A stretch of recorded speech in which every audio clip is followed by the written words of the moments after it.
نحمده ونصلي على رسوله الكريم اما بعد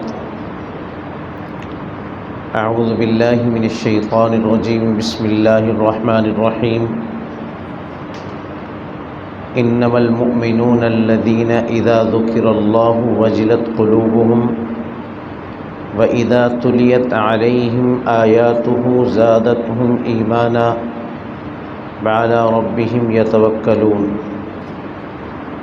قال رسول اللہ صلی اللہ علیہ وسلم اذا سرتک حسنتک وساءتک سیئتک فانت مؤمن صدق اللہ العظیم وصدق رسولہ النبی الکریم۔ درود پاک پڑھ لیں۔ اللہم صلی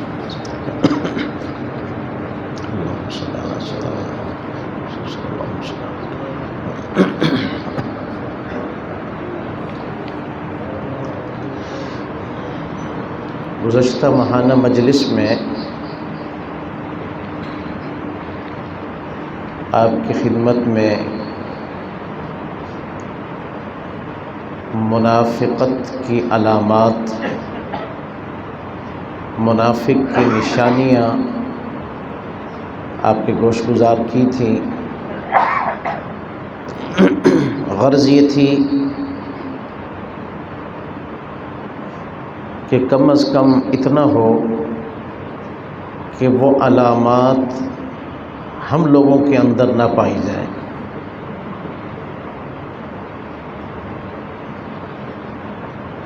جب کوئی شخص منافقت سے بری ہو جاتا ہے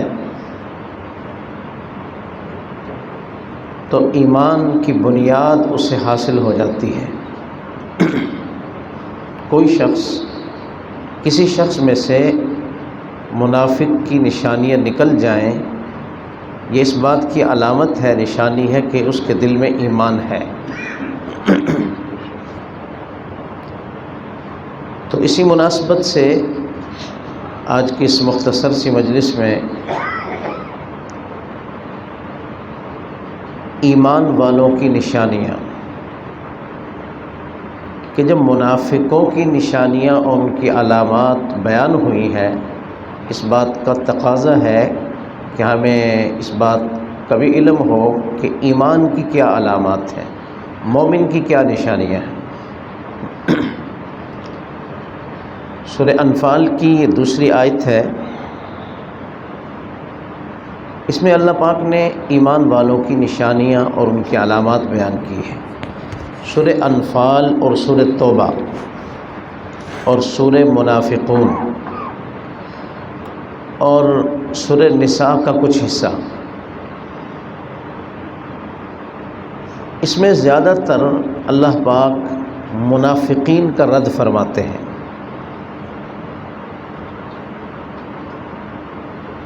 آپ نے گزشتہ مجلس میں تو منافق کی نشانیاں اور ان کی علامات سنی تھی، منافقین کی تردید، منافقین کا رد سورہ انفال میں ہے، سورہ توبہ میں ہے، سورہ منافقون میں ہے، سورہ نساء کا کچھ حصہ اس میں ہے۔ اللہ پاک نے کھول کھول کے منافقوں کے نفاق کو بیان کیا۔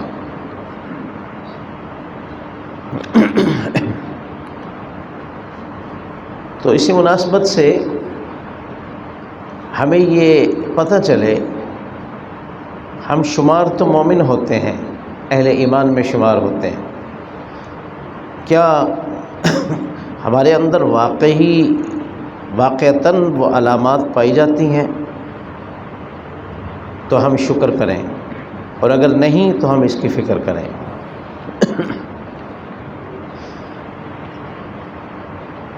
اس سے قبل اس آیت کی تشریح اور اس کے معانی کو بیان کرنے سے قبل دو انتہائی اہم ایمان کی نشانیاں، ایمان کی علامتیں آپ کے گوش گزار کرتا ہوں، وہ انتہائی اہم ہیں۔ ایک ہے اللہ سبحانہ و تعالی سے محبت، اور ایک ہے اللہ کا ڈر۔ کسی شخص کے دل میں اللہ کا خوف ہے، ڈر ہے، تو یہ اس کے مومن ہونے کی نشانی ہے۔ کسی شخص کے دل میں اللہ کی محبت ہے، اللہ تبارک و تعالیٰ کی محبت ہے، جیسے اپنے گھر والوں کی ہوتی ہے، ایک طبعی محبت ہوتی ہے۔ ایک انسان پردیس میں ہو تو گھر والوں کی، اہل و عیال کی، ماں باپ کی، دوست احباب، بہن بھائیوں کی محبت اس کو کھینچتی ہے، اس میں کشش ہے۔ تو ایسے ہی باری تعالیٰ کی محبت، اور کبھی کبھی باری تعالیٰ کی طرف، اللہ سبحانہ و تعالیٰ کی طرف دل کا کھنچاؤ، یہ علامت ایمان ہے، ایمان کی علامت ہے۔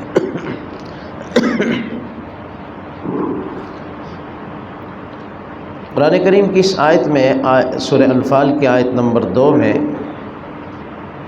اللہ پاک نے جو ایمان والوں کی نشانیاں بیان کی ہیں، ہم اس نیت سے سنیں، اس جذبے سے سنیں کہ یہ علامات میرے اندر پیدا ہو جائیں، یہ علامات ہم میں سے ہر شخص کے اندر پیدا ہو جائیں۔ اس کی محنت کرنی ہے، اس کی کوشش کرنی ہے۔ 3 علامتیں یہاں پہ بیان کی ہیں، اور میں نے ساتھ ہی ایک حدیث سے رسول صلی اللہ علیہ وسلم پڑھی، مسند احمد کی روایت ہے، اس میں بھی ایک نشانی نبی پاک صلی اللہ علیہ وسلم نے بیان کی ہے۔ ارشاد فرمایا، انما المؤمنون الذین اذا ذکر اللہ وجلت قلوبہم، بے شک ایمان والے وہ لوگ ہیں، اذا ذکر اللہ، جب ان کے سامنے اللہ سبحانہ و تعالیٰ کا تذکرہ ہوتا ہے، اللہ کا نام لیا جاتا ہے، اللہ کا ذکر آ جاتا ہے، وجلت قلوبہم، تو ان کے دل ڈرتے ہیں۔ وجلت قلوبہم، ان کے دلوں میں ایک ہیبت طاری ہو جاتی ہے، اللہ سبحانہ و تعالیٰ کی ہیبت اور اس کے جلال کی وجہ سے، اس کی عظمت کی وجہ سے۔ وجلت قلوبہم، ان کے دل ڈر جاتے ہیں۔ اب اسی پہلی علامت کو دیکھ لیں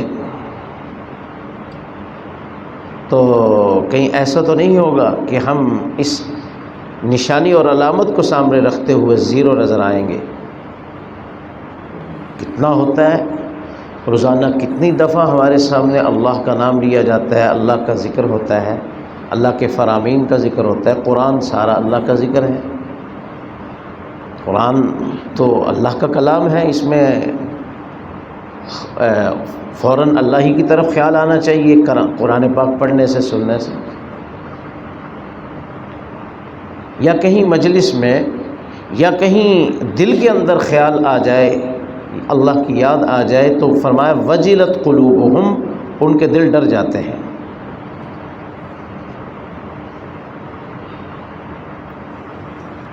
دلوں کے اندر یہ جو کیفیت ہے ڈر والی، یہ خشیت سے پیدا ہوتی ہے، یعنی اللہ پاک کی خشیت اور اس کے خوف کا جب غلبہ ہو انسان پر، اس وقت یہ بات پیدا ہوتی ہے۔ جب کہ پہلے میں یہ عرض کر چکا ہوں کہ بڑی بڑی 2 نشانیاں ہیں، اللہ کی محبت اور اس کا ڈر۔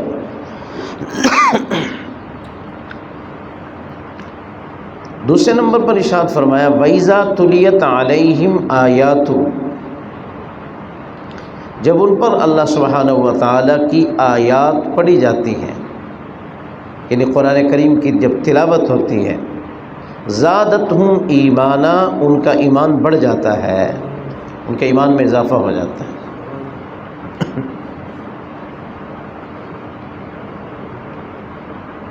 پہلے درجے کی جو علامت ہے، یہ بہت، اس پہ ہم پورے نہیں اتر سکتے، کیونکہ دن میں کئی دفعہ ایسا ہوتا ہے اللہ سبحانہ و تعالیٰ کا تذکرہ ہوتا ہے ہمارے سامنے، اور ہمیں ٹس سے مس بھی نہیں ہوتی، ہمارے دلوں پر کوئی اثر ہی نہیں ہوتا۔ اس علامت کو سامنے رکھیں تو کام خطرے میں ہے۔ وَإِذَا تُلِيَتْ عَلَيْهِمْ آيَاتُهُ زَادَتْهُمْ ایمانا، جب ان پر اللہ کی آیات پڑھی جاتی ہیں، ان کا ایمان بڑھ جاتا ہے۔ اور یہ بات ہے، واقعتاً ہے، جب قرآن پاک کی تلاوت ہوتی ہے، عجیب سی کیفیت بعض اوقات پیدا ہو جاتی ہے، وہ ایمان کے اضافے کی، ایمان کے بڑھنے کی علامت ہے۔ دل پہ قرآن پاک کی آیات سے سن کر دل پہ اثر ہونا، یہی تو مطلب ہے ایمان کے بڑھنے کا۔ بعض اوقات اللہ کی ہیبت و عظمت کی وجہ سے یا اللہ کی محبت کی وجہ سے آنسوؤں کا جاری ہو جانا، یہ ہے زادتہم ایمانا، ایمان بڑھ جاتا ہے۔ اگر یہ بات بھی نہیں ہے تو کم از کم اتنا تو ضرور ہوتا ہے، قرآن پاک پڑھنے سے، قرآن پاک کی آیات سننے سے، تلاوت سننے سے کیا ہوتا ہے، انسان کے اندر جذبہ عمل بڑھ جاتا ہے، عمل کا جذبہ بلند ہو جاتا ہے۔ بعض لوگوں کو قرآن پاک یاد کرنے کا شوق پیدا ہو جاتا ہے، یہ ایمان کے بڑھنے کی علامت ہے۔ اور یہ بھی عین ممکن ہے کہ جب کوئی شخص قرآن سنتا ہے تو اس کے دل میں یہ جذبہ پیدا ہوتا ہے کہ میں بھی اپنے بچوں کو قرآن پڑھاؤں گا، یہ بھی علامت ہے ایمان کے بڑھنے کی۔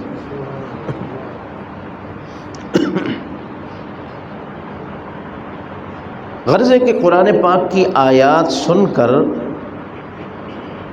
کسی بھی نیک عمل کی طرف، اللہ کو راضی کرنے والے عمل کی طرف انسان بڑے جذبہ پیدا ہو تو یہ اس کے ایمان میں اضافے کی علامت ہے کہ اس کے ایمان کا لیول بلند ہو گیا ہے، تبھی تو اس کے اندر یہ جذبہ پیدا ہوا ہے۔ وَعَلَىٰ رَبِّهِمْ يَتَوَكَّلُونَ، اور وہ اپنے رب پر بھروسہ کرتے ہیں، اپنے رب پر بھروسہ کرتے ہیں، یعنی اسباب دنیا پر نہیں، اپنے رب پر بھروسہ کرتے ہیں۔ یہ بات بھی کوئی اتنی آسان نہیں ہے، اپنے اندر توکل اور بھروسہ پیدا کرنا، یہ کوئی اتنی آسان بات نہیں ہے۔ ہاں جی، اتنی آسان چیز نہیں ہے۔ ان صفات حمیدہ میں سے ہے، ان اخلاق حمیدہ میں سے ایک توکل ہے جو خانقاہی نظام میں اللہ والے اس بات کی کوشش کرتے ہیں کہ وہاں جڑنے والے لوگ، ان سے تعلق قائم کرنے والے لوگ، ان کے اندر یہ اخلاق پیدا ہوں، توکل پیدا ہو، صبر پیدا ہو، شکر پیدا ہو، تسلیم و رضا پیدا ہو، اللہ کی محبت پیدا ہو، اخلاص پیدا ہو۔ یہ ان اخلاق حمیدہ میں سے ایک توکل ہے۔ وَعَلَىٰ رَبِّهِمْ يَتَوَكَّلُونَ، اور اپنے رب پر بھروسہ کرتے ہیں۔ اس سے بڑی آسانیاں پیدا ہوتی ہیں، انسان کو زندگی کے اندر بہت آسانیاں پیدا ہوتی ہیں، تھوڑی سی مشکل پھر آسانی ہے۔ صفت توکل پیدا کرنا کوئی اتنی آسان چیز نہیں، مشکل ہے، لیکن اس کے حصول کے بعد، صفت توکل پیدا ہو جانے کے بعد انسان کی زندگی میں بہت ساری آسانیاں آ جاتی ہیں، بہت سی آسانیاں آ جاتی ہیں۔ دلیل کیا ہے؟ وَمَن يَتَوَكَّلْ عَلَى اللَّهِ فَهُوَ حَسْبُهُ، جو اللہ پہ بھروسہ کر لیتا ہے اللہ اس سے کافی ہے۔ مطلقاً فرمایا، جس معاملے میں بھی اللہ پہ بھروسہ کرتا ہے، دنیا والوں کے بجائے اپنے رب کی ذات پہ بھروسہ کرتا ہے، فَهُوَ حَسْبُهُ، وہ اس سے کافی ہے۔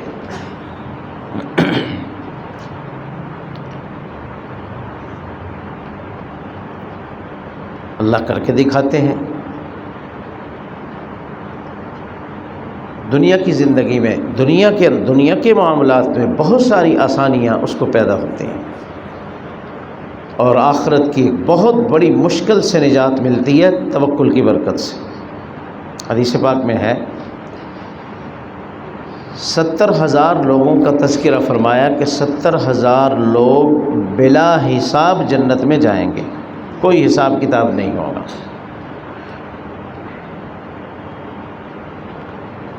ان کی علامات بیان فرمائی۔ صحابہ نے پوچھا یا رسول اللہ، وہ کون لوگ ہوں گے جو بغیر حساب کے جنت میں جائیں گے؟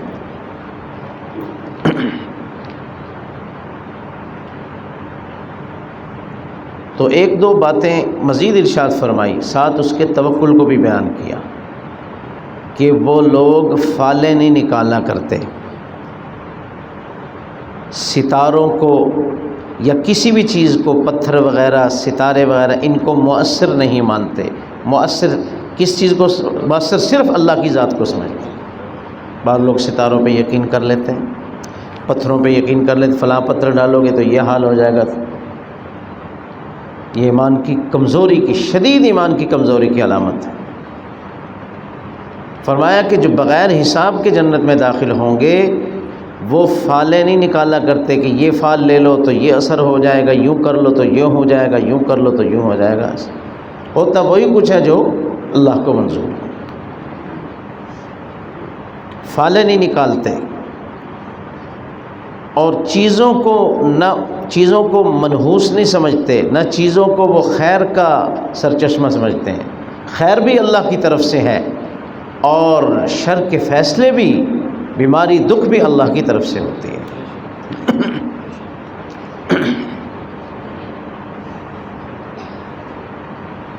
ہمارے سلسلہ قادریہ کے بانی محبوب سبحانی سیدنا حضرت شیخ عبد القادر جیلانی صاحب قید رحمۃ اللہ علیہ، انہوں نے ایک بڑی پیاری نصیحت فرمائی، اپنے بیٹے کو نصیحت فرمائی۔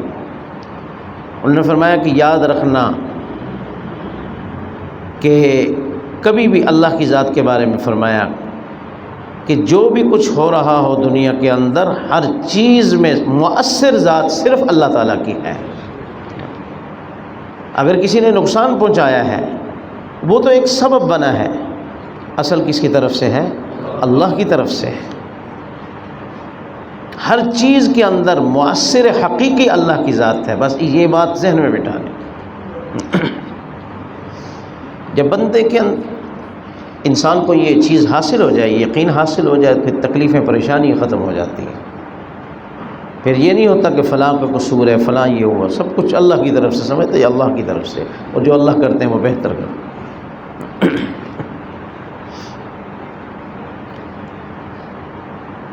تو یہ دو تین باتیں ارشاد فرما کے نبی علیہ السلام نے فرمایا کہ وَعَلَىٰ رَبِّهِمْ يَتَوَكَّلُونَ، اور وہ بغیر حساب کے جنت میں جانے والے کون لوگ ہوں گے؟ جو اپنے رب پہ بھروسہ کرتے ہیں، اسباب پہ بھروسہ نہیں کرتے۔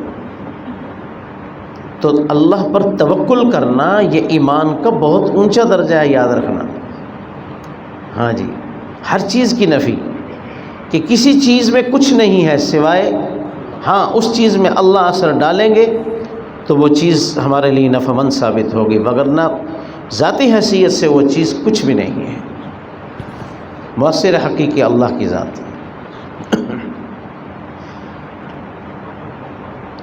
تو آیت پاک کے اندر فرمایا وَعَلَىٰ رَبِّهِمْ يَتَوَكَّلُونَ، وہ ایمان والے اپنے رب پہ بھروسہ کرتے ہیں۔ اب یہ چیز اپنے اندر پیدا کرنا خاصا مشکل ہے۔ جب پیدا ہو جائے پھر بڑی آسانیاں ملتی ہیں انسان کو۔ تھوڑی سی تکلیف آئی، اللہ کی طرف متوجہ ہوا، تکلیف ختم۔ اور آخرت کا کتنا بڑا فائدہ ہے کہ بغیر حساب کے جنت مل رہی ہے۔ کیونکہ جنت کا حصول، یاد رکھنا، وہ ایمان پر ہے۔ ایمان ہوگا تو ایمان جنت کا تذکرہ ہے، جنت کا ٹکٹ ایمان ہے، اس کا پاس جنت میں جانے کا وہ ایمان ہے۔ اور توکل کرنا یہ ایمان کا بہت اونچا درجہ ہے، یاد رکھنا۔ وہ توکل کرنے والا، بھروسہ کرنے والا اس بات کا مستحق ہے کہ اس کو بغیر حساب جنت میں جانے دیا جائے۔ ایمان کی بہت اونچا درجہ اسے حاصل ہو گیا۔ لوگ تو رب کو مانتے نہیں ہیں، اس نے مانا بھی ہے اور اس کی ذات پر بھروسہ بھی کر رہا ہے، اسباب دنیا پہ بھروسہ نہیں کر رہا، اللہ کی ذات پہ بھروسہ، جو ایسی ذات جو نظر نہیں آتی اس پہ بھروسہ کر کے یقین کر کے بیٹھا ہے۔ تو ایمان کا بہت اونچا درجہ ہے اللہ پہ بھروسہ کرنا۔ تین علامتیں اس آیت میں بیان فرمائی۔ نمبر 1، اذا ذکر اللہ وجلت قلوبہم، جب اللہ کا تذکرہ ہو، اللہ کا ذکر آ جائے ایمان والوں کے سامنے، وجلت قلوبہم، ان کے دل ڈر جاتے ہیں۔ دوسرا، وَإِذَا تُلِيَتْ عَلَيْهِمْ آيَاتُهُ زَادَتْهُمْ ایمانا، جب قرآن کریم کی آیات پڑھی جاتی ہیں ان کے سامنے، ان کا ایمان بڑھ جاتا ہے۔ تیسری صفت کیا بیان فرمائی؟ وَعَلَىٰ رَبِّهِمْ يَتَوَكَّلُونَ، وہ اپنے رب کی ذات پہ بھروسہ کرتے ہیں۔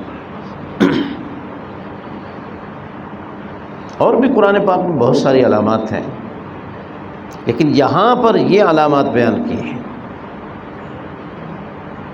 یعنی یہ تین چیزیں اگر انسان کو حاصل ہو جائیں تو سمجھو جو باقی علامات قرآن کریم میں بیان کی ہیں یا حدیث میں بیان کی ہیں وہ ساری کی ساری حاصل ہو جاتی ہیں۔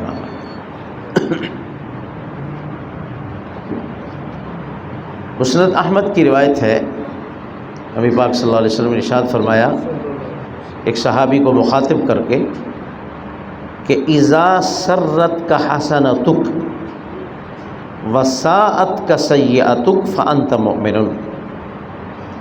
جب تجھے تیری نیکی خوش کر دے اور تیری برائی تجھے پریشان کر دے تو سمجھ لے کہ تو مومن ہے۔ اس آیت سے یہ بھی نکلتا ہے کہ ایمان والا معصوم نہیں ہوتا۔ ہاں، انبیاء علیہ السلام معصوم ہیں، معصومان الخطا ہیں۔ اولیاء کے بارے میں فرمایا کہ وہ محفوظ ہیں، ان کی اللہ کی طرف سے حفاظت ہوتی ہے، معصوم نہیں ہیں۔ انبیاء اولیاء کے علاوہ نہ عصمت کسی کو حاصل ہے، نہ حفاظت کسی کو حاصل ہے۔ جو کرے گا اطاعت کا راستہ اختیار کرے گا اللہ کی نگاہوں میں مقبول ہوگا، جو بھٹکے گا وہ اس کی ذمہ داری اپنی ہے۔ تو فرمایا اذا سرت کا حسنتک، جب تجھے تیری نیکی خوش کر دے، یعنی تیرے دل کو خوش کر دے۔ اس کا یہ معنی ہرگز نہیں کہ نیکی کر کے انسان اترانے لگ جائے، شیخیاں مارنے لگ جائے، فخر کرنے لگ جائے، نا، اس کی سخت ممانعت ہے۔ اذا سرت کا حسنتک، جب تجھے خوش کر دے تیری نیکی، یعنی نیکی کرنے سے آپ نے نماز پڑھی ہے، دل کو سکون مل گیا، دل میں ایک فرحت پیدا ہو گئی، اللہ کا ذکر کیا، دل میں ایک انبساط پیدا ہو گیا، قرآن کریم کی تلاوت کی ہے آپ نے، اللہ سے مناجات کی ہے، نوافل ادا کیے، دل کے اندر ایک فرحت پیدا ہوگی، ایک خوشی، ایک ٹھنڈک پیدا ہوگی، تو یہ ایمان کی علامت ہے۔ وساءت کا سیئتک، اور تیری برائی تجھے بری لگے، اگر برائی کا ارتکاب تجھ سے ہو گیا، کوئی غلطی ہو گئی ہے، تیرے دل کو دکھ ہو کہ یہ نہیں ہونی چاہیے تھی، ہو گئی ہے، یہ تیرے دل کی کیفیت ہو کہ یہ تو نے غلط کیا، دل خود ملامت کرے کہ تو نے غلطی کی، یہ بھی کس چیز کی علامت ہے؟ بولیں، ایمان کی علامت ہے۔ فَأَنْتَ مُؤْمِنٌ، فرمایا تو مومن ہے اگر یہ دو صفات تیرے اندر پائی جا رہی ہیں، نیکی کرنے سے دل خوش ہو، اور اگر غلطی ہو جائے دل مغموم ہو جائے، دل پریشان ہو جائے، جیسا کہ حدیث پاک میں ہے، ایک روایت میں ہے کہ جب منافق غلطی کرتا ہے نا، ایسا اسے محسوس ہوتا ہے جیسے مکھی بیٹھی، جیسے کیا ہے؟ مکھی بیٹھی اور اڑا دی۔ اور جب مومن سے غلطی ہو جائے ایسے اسے محسوس ہوتا ہے جیسے پہاڑ سر پہ آ گیا ہے۔ اسی کیفیت کی وجہ سے تو اللہ کے سامنے روتا ہے، اسے احساس ہوتا ہے، توبہ کرتا ہے، استغفار کرتا ہے، گڑ گڑاتا ہے، معافی مانگتا ہے، اللہ پاک مہربانی فرما دیتے ہیں۔ منافق جب غلطی کرتا ہے، گناہ کرتا ہے تو کیسے؟ جیسے مکھی بیٹھی اور اسے اڑا دی، کوئی محسوس نہیں کرتا، کوئی ٹینشن ہی نہیں لیتا۔ اور ایمان والے سے غلطی ہو جائے ایسے جیسے پہاڑ سر پہ آ گیا۔ حضرت آدم علیہ السلام کی مثال ہمارے سامنے ہے، اور ابلیس مردود کی مثال بھی سامنے ہے۔ حضرت آدم علیہ السلام سے بھول ہوئی، شیطان کے بہکاوے میں آ گئے تو وہ پھل، وہ دانہ کھا لیا جس سے روکا گیا تھا، جنت کا لباس اترا، جنت سے نیچے زمین پہ آ گئے، احساس پیدا ہوا کہ ہم نے کیا کیا، بہت روئے اللہ کے سامنے، بہت روئے، بہت روئے، کئی میل تک حضرت آدم علیہ السلام اور اماں حوا کے رونے کی آوازیں آتی تھیں اللہ کے خوف سے کہ ہم نے کیا غلطی کی۔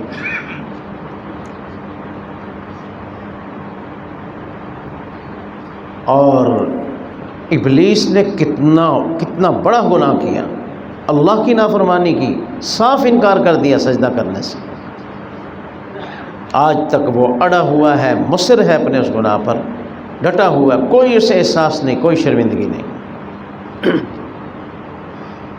بلکہ اتنا جری ہے کہ پوری انسانیت کو ورغلانے اور گمراہ کرنے کا اس نے اپنے ذمے لے لیا کہ میں سب کو گمراہ کروں گا، قسمیں اٹھا کر اس نے کہا۔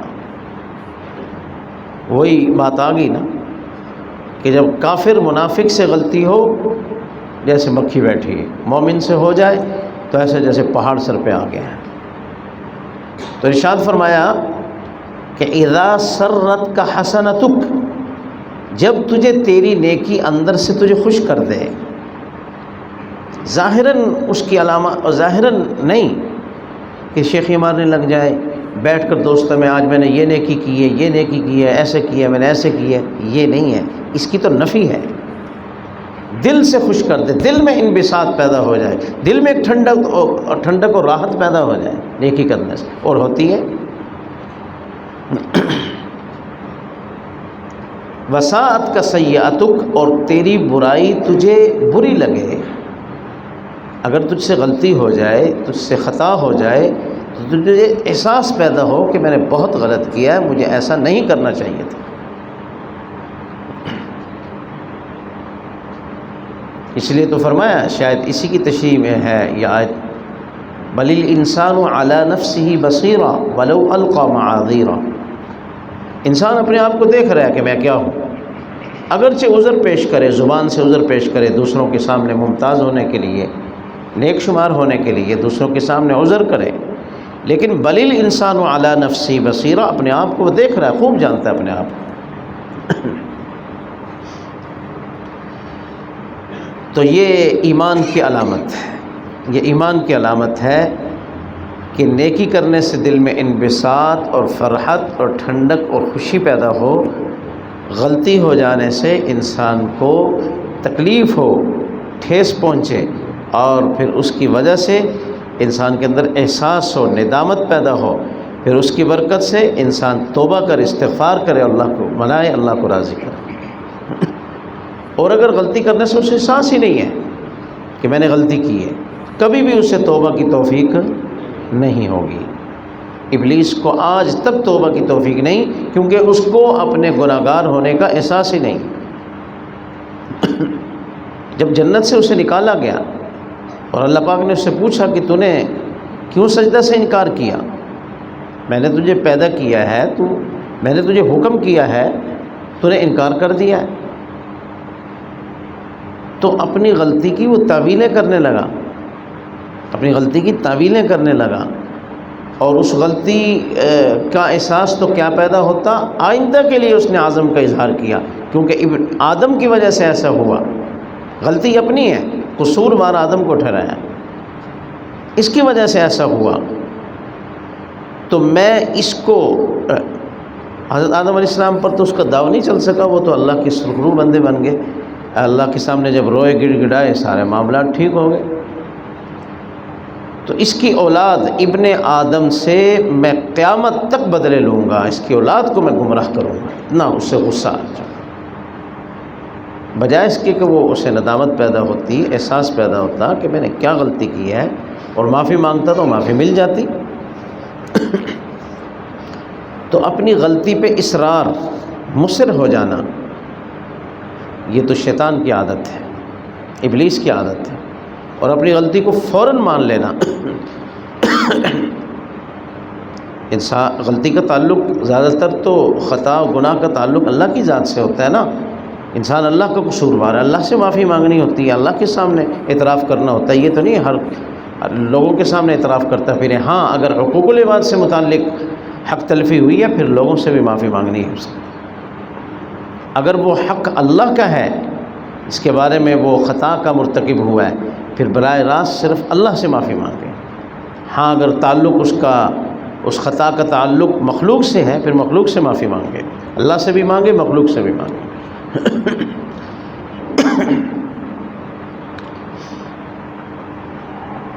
تو گزشتہ مجلس کی مناسبت سے، گزشتہ مجلس میں آپ نے گوش گزار کیا تھا کہ منافق کی علامات کیا ہیں، تو آج کی مجلس میں آپ نے ایمان کی علامتیں اور اہل ایمان کی علامات کو آپ کے گوش گزار کیا اور سماعت کیا ہے۔ میں نے شروع میں عرض کیا کہ یہ جذبہ ہونا چاہیے کہ یہ باتیں ہمارے اندر پیدا ہو جائیں، یہ باتیں ہمارے اندر پیدا ہو جائیں، جب اللہ کا ذکر ہو تو ہمارے دلوں کو کچھ ہو۔ وہ جو صحابہ کی کیفیت تھی وہ تو نہیں ہو سکتی، تو بہت اونچی کیفیت تھی، کم از کم کچھ نہ کچھ اس درجہ وجلت قلوبہم کا کچھ درجہ تو ہمیں حاصل ہو، کچھ تو احساس ہو کہ کس کا نام لیا جا رہا ہے میرے سامنے۔ اور اس کے لیے میرے بھائی یہ باتیں پیدا کرنے کے لیے اللہ والوں کی صحبت کے بغیر نہیں ہے کچھ، صحبت کے بغیر یہ صفات منتقل نہیں ہوتی، اللہ والوں کی معیت سنگت کے بغیر یہ باتیں پیدا نہیں ہوتی۔ ان لوگوں کی صحبت سنگت ضروری ہے جن کو یہ صفات حاصل ہے، ایمان کی یہ نشانی انہیں حاصل ہے، ان کی صحبت سنگت ضروری ہے۔ اسی سے یہ صفات منتقل ہوں گی آہستہ آہستہ آہستہ۔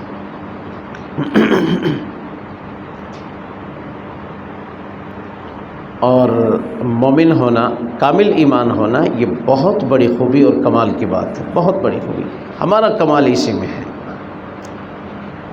انسان کا کمال اسی میں ہے کہ وہ اپنا ایمان کامل کر کے دنیا سے جائے، کامل مکمل مومن بن کر دنیا سے جائے۔ حالانکہ لفظ مومن کا مطلب یہی ہے کہ کامل مومن، لیکن ہمیں یہ کامل کا لفظ لگانا پڑ رہا ہے کہ وہ دعوے بہت ہو رہے ہیں، ہر کوئی دعوے کر رہا ہے۔ کامل ایمان حاصل ہو جائے، ایمان میں کسی قسم کا نقص نہ ہو، کہیں بھی کسی بھی شعبے کے اندر اس میں کمزوری نہ ہو، اسے کہتے ہیں ایمان کامل۔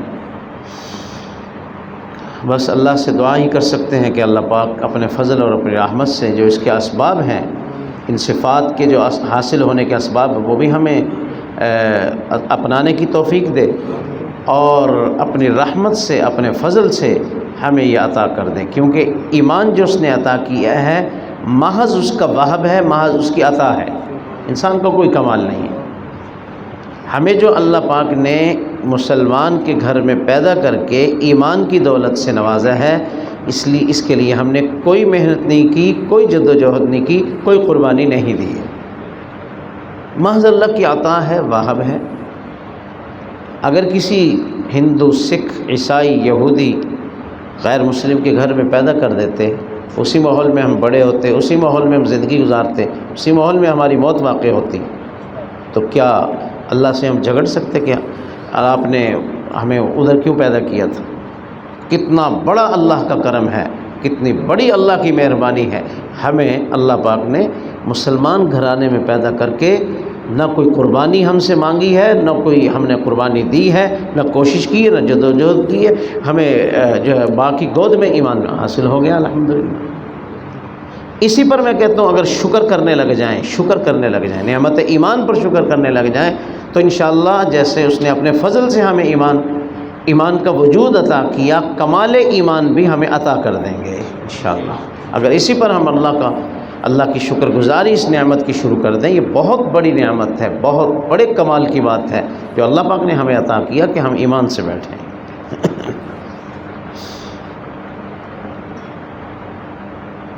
نمبر 1 علامات، آپ نے 5 علامات آپ نے گوش گزار کی ہیں، آپ کے گوش گزار کی ہیں 5 علامتیں، 3 علامتیں قرآنی آیت کی روشنی میں، 2 علامتیں حدیث پاک کی روشنی میں۔ نمبر 1، جب اللہ کا ذکر ہو تو وجلت قلوبہم، دل ڈر جائیں، یہ چیز پیدا کرنی چاہیے، اللہ کی عظمت کو سوچنا چاہیے، اللہ پاک کی عظمت اور بڑائی کو سوچنا چاہیے کہ اللہ کتنے بڑے ہیں، کتنے عظیم ہیں، کتنے دبدبے والے ہیں، کیا کچھ نہیں کر سکتے، ہماری ایک غلطی پر ہمیں پکڑیں، ہمارا سانس بند کر دیں، یا اس سے ہٹ کر ہمیں اپنی ساری نعمتیں جو عطا کر رکھی ہیں ایک لمحہ بھر میں ہم سے واپس لے لیں، ہم اس کا کیا کر سکتے ہیں؟ کچھ بھی نہیں۔ اس کی عظمتوں کو سوچیں، اس کی رحمتوں کو سوچیں، اس کی شفقتوں کو، اس کی غفاری اور ستاری کو سوچیں، سوچنا چاہیے، تفکر کرنا، غور و فکر کرنا چاہیے، اس سے بھی اللہ پاک کی عظمت، اس کا ڈر، اس کی ہیبت پیدا ہوتی ہے۔ وجلت قلوبہم، دل ڈر جائیں۔ نمبر 2، وَإِذَا تُلِيَتْ عَلَيْهِمْ زَادَتْهُمْ ایمانا، جب اللہ کی آیات ان پہ پڑھی جاتی ہیں ایمان بڑھ جاتا ہے۔ تیسرے نمبر پر وَهُمْ عَلَىٰ رَبِّهِمْ يَتَوَكَّلُونَ، اپنے رب کی ذات پہ بھروسہ کرتے ہیں۔ چوتھی علامت، اذا سرت کا حسنتک، جب تجھے تیری خوشی، تیری نیکی اندر سے خوش کر دے، تجھے مسرور کر دے، تجھے جو ہے فرحت بخش دے، اور وَإِذَا وَسَاءَتْ کا سیئتک، اور جب تیری برائی تجھے اندر سے مغموم اور پریشان کر دے، جس کی برکت سے تو توبہ کرتا ہے، استغفار کرتا ہے، روتا ہے اللہ کے سامنے، تو فَأَنْتَ مُؤْمِنٌ، تو مومن ہے۔ اللہ سے دعا ہے کہ یہ باتیں یاد رکھ لیں، جو ہے اپنے دل کی جو ہے محفوظ کر لیں۔ میں نے ایک کتاب میں پڑھا کہ دل تک پہنچنے کے دو راستے ہیں، ایک دیکھنا اور ایک سننا۔ دل تک بات کو پہنچانے کے کتنے راستے ہیں؟ دو راستے ہیں، ایک دیکھ کر اور ایک سن کر۔ ایک ذریعہ ہے آنکھ اور ایک ذریعہ ہے کان۔ فرمایا کہ جو کان ہے نا، یہ سننے کا، یہ زیادہ اقوی ہے، اس کے ذریعے سے جو دل میں بات اترتی ہے وہ بہت محفوظ رہتی ہے۔ دلیل دی کہ جو نابینا ہوتا ہے اس کا حافظہ بڑا کیا ہوتا ہے؟ تیز ہوتا ہے، کیونکہ وہ آنکھ سے دیکھ نہیں رہا، نقشے نہیں ہیں۔ یہ جو نقشے ہوتے ہیں اس سے بھی انسان کے حافظے پہ اثر پڑتا ہے۔ نقشے ہمیں ایک دوسرے کی شکلیں نظر آ رہی ہیں، جہان نظر آ رہا ہے، اس سے بھی قوت حافظہ کمزور ہوتی ہے۔ اس لیے لکھا ہے کسی اللہ والے نے کہ اگر چاہتے ہو کہ حافظہ مضبوط ہو، فضول نظر نہ دوڑاؤ ادھر ادھر۔